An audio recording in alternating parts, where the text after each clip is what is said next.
राधे राधे। श्री कृष्ण चरितमृतम भाग 8। आज का शीर्षक दाऊ दादा का जन्म। हे अनंत, हे भगवान शेष, हे संकर्षण, आपकी जय हो, जय हो, जय हो। मध्याह्न की वेला थी। एकाएक आकाश से पुष्प बरसने लगे। चारों ओर मंगल वातावरण हो उठा था। लग रहा था ब्रिजवासियों को कि कोई गा रहा है, कोई नृत्य कर रहा है, कोई दिव्य वाद्य बजा रहा है। प्रकृति कैसे झूम उठी थी। जय जय हो। चारों दिशाओं से यही आवाज आ रही थी, जय जय हो। भादों का महीना था। शुक्ल पक्ष षष्ठी तिथि थी। उस समय एक प्रकाश, तीव्र प्रकाश रोहिणी माँ के गर्भ में छा गया था। माँ रोहिणी का मुख उस समय ऐसा लग रहा था कि मानो चंद्रमा का गोला हो। दिव्य तेज से युक्त था मुखमंडल रोहिणी माँ का। बालक को जन्म दे दिया था रोहिणी माँ ने। यशोदा जी और नंद जी अनुष्ठान में बैठे थे। सुना तो ये नंद दंपति आनंद के उत्साह में भागे। मित्र वसुदेव के पुत्र हो गया, मित्र वसुदेव के पुत्र हो गया, आनंद में चिल्लाए हुए भागे। बहन रोहिणी, यशोदा जी ने आकर रोहिणी माँ को देखा और मुस्कुराई, बोली, बधाई हो महारानी रोहिणी जी, बधाई हो। चलिए आगे बढ़ते हैं। वसुदेव और देवकी ने सच में बहुत दुख पाया है। अच्छा होता विवाह ही न करते वसुदेव देवकी से। पहले से ही 6 रानियां तो थी ना वसुदेव की। क्यों किया विवाह देवकी के साथ? समाज है बोलेगा, आप उनका मुख तो बंद कर नहीं सकते। ब्रिजवासी जो लगता है इन्हें सही वो बोल देते हैं, बिना लाग लपेट के बोलते हैं। निडर है ये लोग, ग्वाले हैं, कंस से भी नहीं डरते। अरे कंस से क्या डर, वो डरे हमसे। हम अगर दूध दही माखन न दे कंस को तो उसके मुस्तंडे खाएंगे क्या? कारागार में बंद कर दिया है मथुरा में कंस ने अपनी बहन देवकी और बहनोई वसुदेव को। वो तो विवाह के समय ही आकाशवाणी हो गई थी ना कि देवकी का 8वां बालक कंस तेरी मृत्यु का कारण होगा।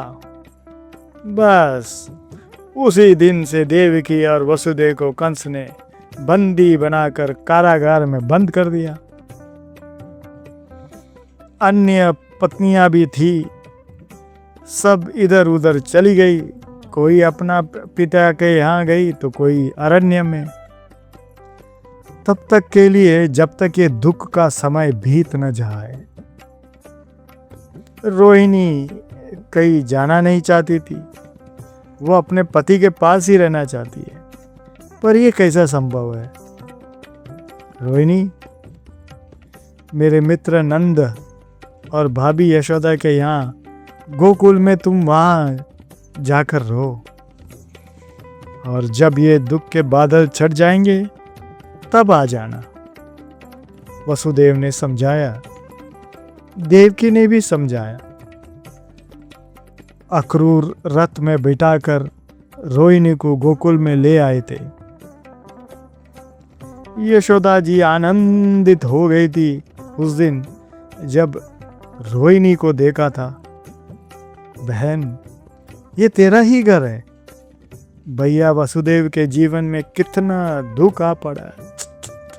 ओह, इसे अपना ही घर मानो और प्रेम से रहो। नंद जी ने भी रोहिणी को यही कहा था। जी रोते हुए यशोदा जी के गले लग गई थी रोहिणी। मेरे आर्य पुत्र बहुत कष्ट में है, मैं क्या करूं? सब ठीक करेंगे भगवान नारायण, ये दुख ज्यादा नहीं टिकेगा रोहिणी। देखना बहुत शीघ्र ही सुख के दिन आएंगे। यशोदा जी ने समझाया, उनको पुचकारा और रोहिणी माँ तब से यहीं रहने लगी थी। चलिए आगे बढ़ते हैं।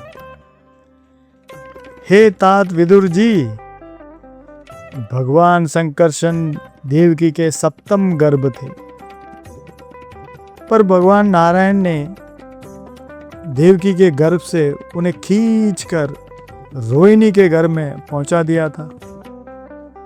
वैसे तात ये किया था भगवान की माया ने, पर संकल्प तो सब भगवान का ही होता है ना। उद्धव विदुर जी को अद्भुत श्री कृष्ण चरित सुना रहे हैं। रोहिणी, तुम एक दिन रोहिणी को जब देखा यशोदा जी ने तो मुस्कुराई। हाँ जी, क्या हुआ? रोहिणी माँ ने पूछा। तुम गर्भवती हो? यशोदा जी ने भी पूछ लिया। शर्मा गई रोहिणी। हाँ जी। वाह, रोहिणी को पकड़कर नाचने लगी थी यशोदा जी। ये तो तुमने अद्भुत बात बताई। यशोदा जी ने सबको ये सूचना दे दी। दूसरे के सुख में भी सुखी होना ये इन नंद दंपति से कोई सीखे। तात विदुर जी, दूसरे के दुख में कोई भी दुखी हो सकता है, कोई बड़ी बात नहीं है, क्योंकि दूसरे के दुख में दुखी होने पर हमारे दुष्ट मन को प्रसन्नता होती है। पर बड़ी बात है दूसरे के सुख में सुखी होना। दूसरे का सुख हो और हम उसमें आनंदित हो। समय बीतता जा रहा है। इधर ऋषि शांडिल्य ने संतान गोपाल मंत्र का अनुष्ठान भी बिठा दिया है। उद्धव सुना रहे हैं, जय हो जय हो जय हो, भगवान संकर्षण की जय हो जय हो, भगवान अनंत की जय हो जय हो, भगवान शेष प्रभु की जय हो जय हो। देवताओं ने पुष्प बरसाने शुरू कर दिए थे। जय जयकार होने लगे थे। भादौ शुक्ल चठ के मध्याह्न में बधाई हो बधाई हो, रोहिणी माँ ने एक बालक को जन्म दे दिया है। बस इतना सुनते ही सब भागे। महर्षि शांडिल्य के आनंद का ठिकाना नहीं। हा, भगवान शेष प्रभु ने अवतार लिया है। चारों ओर आनंद ही आनंद छा गया है। पौर्णमासी अपने बालक मनसुख के साथ नंदालय में आई। नंद जी यशोदा जी खड़े हैं। गोद में ले लिया है यशोदा जी ने उस बालक को। बालक गौर वर्ण का है, लालिमा लिए हुए हैं, अत्यंत तेजपूर्ण है। उसके बाल में से प्रकाश प्रकट हो रहा है। दादा, ए दादा, तुम आ गए, अब कन्हैया कब आएगा? यशोदा जी ने देखा पौर्णमासी का बालक मनसुख रोहिणी पुत्र के नन्हे हाथों को पकड़कर हिला रहा है और पूछ रहा है, दादा कब आएगा कन्हैया? नन्हे से रोहिणी नंदन मनसुख को देखकर हंसे, किलकिला कर हंसे। सब चकित थे। मनसुख ये सब देखकर आनंदित हो उठा। नाचते हुए उछला, बोलो दाऊ दादा की जय, दादू दादा की जय जय जय जय, दाऊ दादा की जय हो। सब लोग बोले जय जय जय जय जय। चलो आगे का भाग हम कल बताते हैं। राधे राधे।